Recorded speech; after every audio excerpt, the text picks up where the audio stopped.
歡迎翻嚟深夜睇波團啊！繼續有我卡士為大家帶嚟過去一周車路士嘅資訊嘅。開呢節我哋對住愛華頓符碌碌狀態不足，靠一個12碼贏1-0。嚟到第二周即刻要對住我哋嘅同市對手熱刺噃。唔單止係我哋嘅前教頭干地帶領，而且今季佢哋非常之迅速嘅組軍，差不多喺冇開到呢個轉會窗冇耐嘅時候，就已經大致上完成咗佢嘅組軍策略啦。一開呢就大炒修咸頓4-1嘅熱刺，我哋可以點樣對付呢？面對住早成軍嘅熱刺，再加埋孫興文嘅爆發力，杜曹排出一個非常之可變性嘅3-5-2陣式喎，睇睇先。文迪繼續把關三中堅泰亞高超華、高列巴尼同埋列斯占士噃。中場繼續係佐真奴柏丹迪嘅，左路我哋有新加盟嘅古古利拉，右邊呢，竟然係大師兄盧夫斯捷克噃。前面除咗親生仔萬字之外，今次杜曹試下將兩個人對調，將夏維斯褪後，然之後史達寧褪去前面噃。我所講嘅可變性甚高，因為而家大家睇到嘅話，右路除咗列斯占士之外，仲有大師兄魯夫斯捷克，好明顯就係要牽制住熱刺嘅孫興文啦。至於左路，竟然可以用一個古古利亞一個人就搞掂晒，果然犀利啊！需要防守嘅時候，兩邊翼位古古利拉同埋大師兄魯夫斯捷克可以褪翻後，變成一個5-2-3嘅陣式。當需要進攻嘅時候，如果尤其是呢個魯夫斯捷克向前嘅時候，列斯占士亦都可以包翻住個後邊。調翻轉，如果列斯占士上前助攻嘅時候，魯夫斯捷克亦都可以墮後補翻列斯占士個位嘅喎。所以今場果然杜曹對住呢個非常之有經驗嘅對手，同埋前教頭帶領嘅熱刺，果然有啲心思啊！季前草軍嘅時間曾經有一段好激烈嘅辯論，關於喺車迷之間嘅辯論就係究竟我哋仲可唔可以留住大師兄魯夫斯捷克喺度呢？因為自從佢嗰陣時大傷完之後，一直都 keep 唔翻個水準上嚟。只不過杜曹經過上季摸索過一段時間之後，似乎就真係有啲計可以令到魯夫斯捷克嘅狀態提升翻，不特止，仲可以有一個非常之穩健嘅後備喎。至於新加盟嘅古古利拉上場對住愛華頓，只係操咗一課先去後備上陣。今場正選出嚟，狀況非常之唔錯。除咗可以左路發揮之外，原來佢都仲可以 keep 住，有時會切翻入去中路，所以成個中路甚至係成個左邊嘅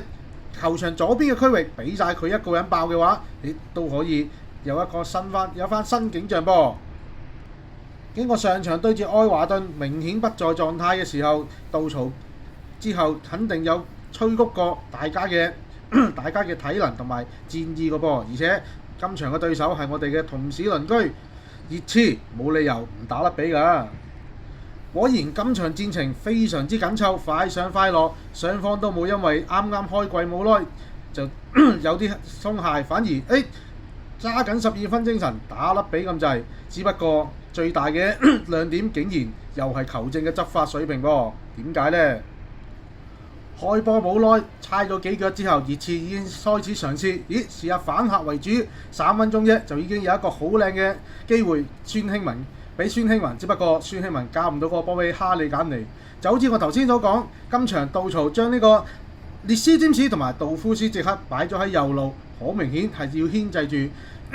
熱刺嘅孫興文啦，果然都非常之奏效嘅。俾熱刺撳咗一輪之後，我哋車路士終於10分鐘打後先開始站穩陣腳，而且開始調翻轉頭，用呢個主場之利施壓向呢個熱刺施壓嘅喎。先有14分鐘，簡迪喺禁區外面一個施射，只不過就差啲啦。轉個頭19分鐘，犀利啦！今場新加盟嘅古古利拉同埋高列巴尼就炮製一個非常之靚嘅入球噃。古古利拉喺左邊角球開個好靚嘅角球，去到禁區外面禁區頂中路嘅時候，高列巴尼附近冇人嚟看管嘅時候，咁大嘅機會，即刻嚟個好靚嘅窩裏抽射，竟然一射入網，1-0先啊！落後一球嘅熱刺即刻反撲，只不過未竟全功，而且我哋嘅施壓亦都冇暫停過，一路去到完場嘅時候都仲係咁樣噃。31分鐘，史達寧試下喺左路插入去禁區射波，都係擋住波。轉個頭37分鐘，親生仔萬字禁區外射一腳，又係爭啲噃。臨尾44分鐘，大仙路夫斯切都出嚟啦，整一個好靚嘅射門，不過都係唔中喎。卒之球證上半場吹雞延長，我哋攞住一球入去更衣室先。下半場出翻嚟冇耐，我哋嘅對手熱刺率先有變動喎，竟然喺換入呢個喺愛華頓買翻嚟嘅理查利神，哎呀弊啦！果然理查利神入場之後即刻非常之大嘅功力喎，搞到我哋有一段時間俾熱刺圍住嚟，不過時間唔係好耐啫。59分鐘，史達寧近門試射高出，轉個頭哈利簡尼即刻嚟了啦！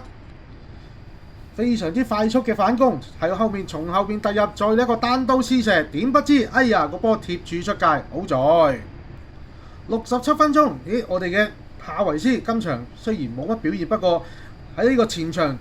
開始進攻嘅時候，點不知竟然俾熱刺嘅賓坦古從後侵犯，只不過球證竟然冇任何表示噃，熱刺仲即刻嚟趁住呢個時候打一個好靚嘅反擊噃，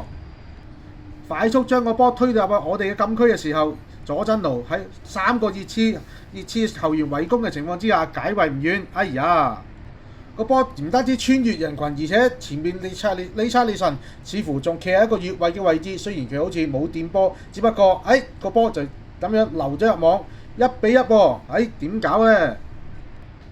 我哋嘅領隊杜曹見到連續2次咁有爭議性嘅判決，都係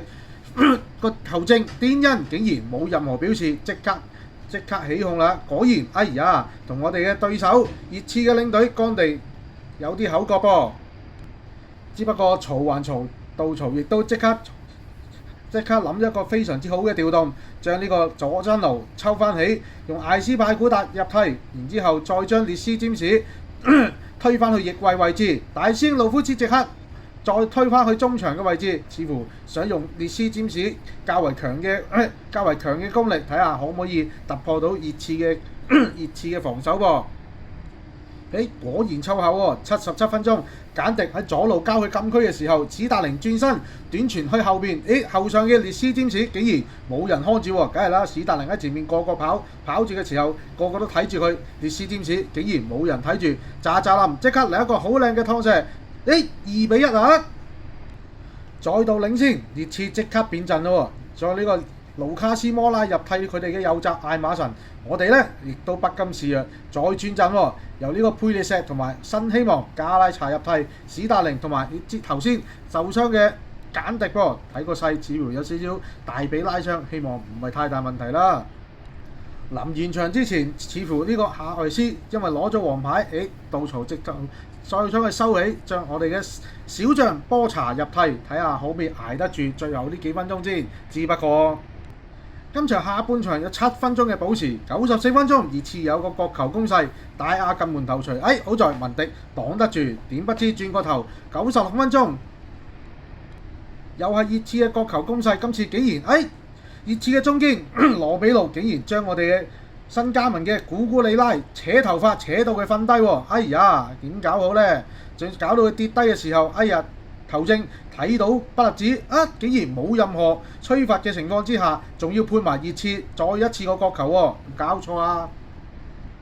最後熱刺就憑呢個問題角球，哈利簡尼近門頂入追翻和2比2，球證轉個頭就已經吹雞完場，卒之大家各得1分，只不過即使吹雞完場，雙方領隊握手嘅時候，再次起爭執喎，卒之球證臨完場翻入去之前，仲要派多2個黃牌，路曹同埋干地各得1個，下場大家都要諗辦法點樣去督師啦。今場波嘅表現，除咗球證嘅判斷非常之亮麗之外，亦都凸顯咗我哋始終我哋呢個進攻力嘅不足，始終都係爭啲噃。尤其是係呢個史達寧同埋夏維斯，臨尾最後一腳功夫總係爭啲噃，點算好呢？但係整體表現係咪好差呢？其實又唔係嘅。首先呢，高列巴黎呢個新加盟嘅後防，竟然比我哋想象中表現得更加好噃。除咗射入咗第1球之外，成場波個後防其實基本上都對佢嚟講算係頗為穩健，至少冇乜點甩碌嘅。同樣新加盟嘅古古利拉位置、速度同埋呢個力量感都非常之充沛，哇！犀利啊！呢一簽果然係非常之好嘅簽啊！史達寧雖然頭先我都講過佢嘅最後一腳埋門埋門嗰一下，始終都係爭少少，只不過佢嘅判斷力都算係唔錯，尤其是第二球交咗俾列斯占士嘅時候，果然打滾咗咁耐英超，始終冇失禮喎。至於我哋自家青訓方面，今場sorry 啊，今場呢個親生仔萬字似乎都仍然係失色噃，似乎仲需要多啲時間提升翻個狀態喎。另一方面，我哋嘅新希望加拉查非常之賣力，果然係有我哋車路士嘅心啊！嚟緊可能會再多啲機會俾佢多啲時間落場，甚至杜曹可能會喺啲其他嘅場次試下俾佢正選上陣喎。畢竟佐真奴其實已經係一個頗為高齡嘅球員，而且其實如果去到今場，譬如話今場對熱刺呢個咁快上快落嘅時候，對佐真奴嗰種 hold 波為主嘅球員，似乎對佢嚟講就可能太過快，始終有少少跟唔上個節奏嘅情況出現噃。列斯占士今場亦都盡顯身價啦，有入球，亦都防守非常之出色，特別係牽制住熱刺嘅孫興文。大師兄魯夫斯捷克似乎杜曹亦都揾到運用佢嘅好方法嘅喎。仲有最後臨尾先至出場嘅波查，機會似乎就唔係好多，不過值得去期待嘅。更加重要嘅係今場波唔單止激起咗我哋嘅鬥志，最重要嘅就係成隊波好快脆，用一個好快速嘅方法，團結一齊。尤其是臨完場之前，雙方嘅領隊有啲拗撬嘅時候，我哋嘅隊長艾斯派古達雖然之前有啲所謂嘅想去巴塞嘅離心，不過自從佢簽咗續約留低之後，今場臨完場之後，佢哋嘅兩個領隊之間嘅對罵嘅時候，亦都有幫手喎。當然啦，咁樣失咗2分，似乎就唔係太過好彩，只不過未來仲係亮麗嘅，始終啱先開季踢咗第2場波啫，嚟緊仲有更加多嘅機會，尤其是我哋嘅後生小將加拉查同埋波查，希望佢哋更加多嘅機會可以有表演嘅機會啦。下場嘅對手係一個冇咗拉芬拿嘅列斯聯，似乎睇下有冇機趁住對住呢個熱刺贏唔到嘅時候，睇下有冇機會揾佢出下氣先。至於轉會傳聞方面，我哋又有新嘅傳聞啦噃。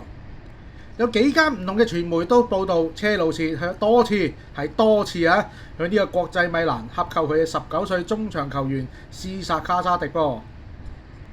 連我哋嘅體育記者迪馬士奧亦都有詳細報道，就話車路士曾經提出過1500萬歐元收購，雖然睇嚟同呢個國際米蘭嘅要求2000萬鎊有啲距離，只不過似乎仲有啲偈傾噃。另一方面，車路士亦都向我哋嘅同聯賽球會愛華頓，即係我哋嘅舊帥林伯帶領嘅愛華頓，提出收購佢嘅小將哥頓噃。甚至已經有傳媒提出，車路士已經用嘗試報價4500萬鎊，只不過似乎愛華頓亦都係咁講，想收多啲，最少都5000萬鎊啊！睇下有冇得再收窄先。至於李斯特城嘅科芬拿，似乎大家都仲係繼續拉鋸緊嘅噃。雖然就話李斯特城似乎有啲放遠咗，不過似乎車路士如果真係需要簽入呢個科芬拿嘅話，就需要更加多嘅錢啦噃。我諗大概去到差唔多要7000萬以上，可能先至令到李斯特城放人嘅噃。同樣唔知點解傳咗好耐，杜曹話好有興趣嘅奧巴美揚，哈哈，犀利啊！今個禮拜反而冇乜大動靜喎。雖然亦都有傳媒就話杜曹喺後邊嘗試推動呢個轉會嘅交易，只不過呢個禮拜反而唔係太多有實際嘅消息噃，純粹吹水多嘅消息就反而大把。睇下臨閂呢個轉會窗之前會唔會有啲新嘅發展啦。最後一題講啲少少花生料先，原來對住熱刺嗰場比賽嘅時候，竟然有球迷非常之眼利，影到我哋嘅啱離開咗我